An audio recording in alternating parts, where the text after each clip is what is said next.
दोस्तों नमस्कार।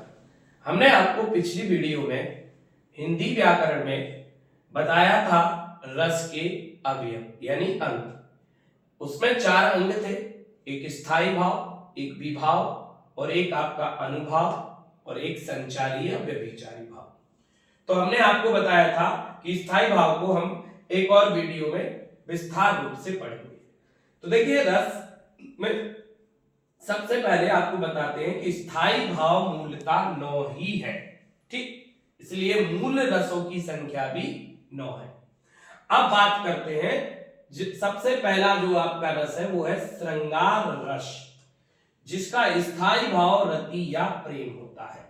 तो रस के बारे में हमने आपको बताया था कि रस क्या होता है और स्थायी भाव क्या होता है। स्थायी भाव किसी काव्य को या किसी कविता को पढ़ने से या सुनने से जो भाव शुरू से लेकर अंत तक आपके मन में रहता हो, उस भाव को हम स्थायी भाव या प्रधान भाव या मुख्य भाव कहते थे, ठीक।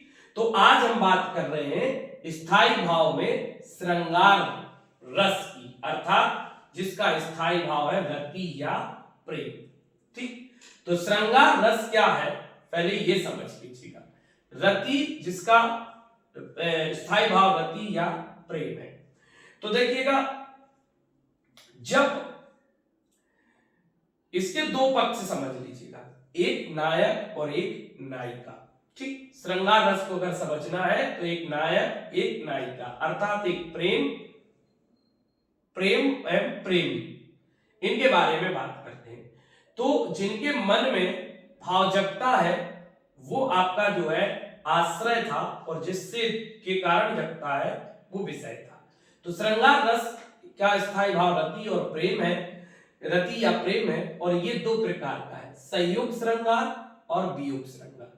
संयुक्त श्रृंगार को संभोग श्रृंगार भी कहते हैं और वियोग श्रृंगार को विप्रलव श्रृंगार भी कहते हैं।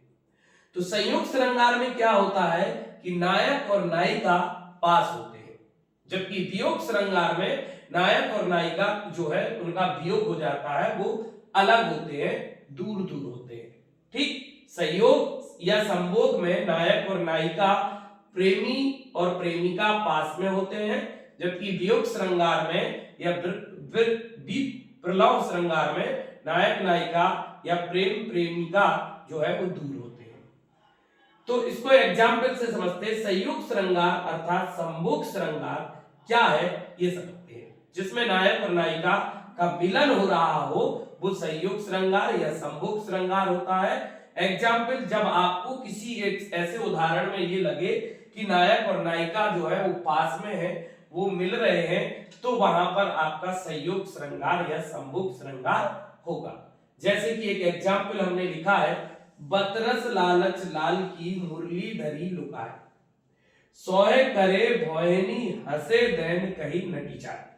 अर्थात ये गोपियां और किशन के बीच की बात है कि गोपियों ने जो है भगवान कृष्ण की यानी बाल स्वरूप कृष्ण की जो है वो मुरली जो है लुकाए माने छिपा ली है, और वो जो है परेशान है कृष्ण जी, और गोपियों से अपनी मुरली जो है वो मांग रहे हैं। तो वो जो आपकी गोपियां हैं वो उनको देने से मना कर रही हैं।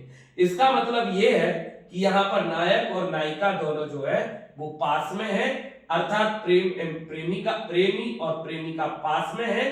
तो यहाँ पर कौन सा श्रृंगार होगा? संयुक्त श्रृंगार। अब आते हैं वियोग श्रृंगार या विप्रलव श्रृंगार। इसमें क्या होता है कि नायक नायिका या प्रेमी और प्रेमिका का जो है वियोग होता है, अलग होते हैं, दूर होते हैं, तो ये वियोग श्रृंगार कहलाता है।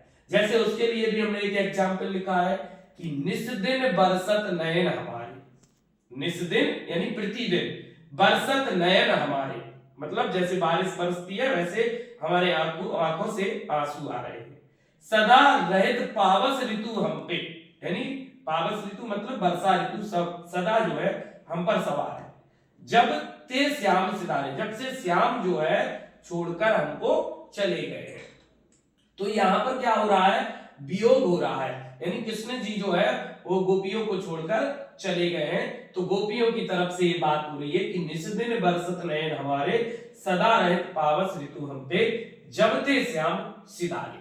तो यहाँ पर आपका जो है वो वियोग श्रृंगार या विप्रलम्भ श्रृंगार होगा और संयुक्त श्रृंगार में जो है नायक नायिका का मिलन होगा।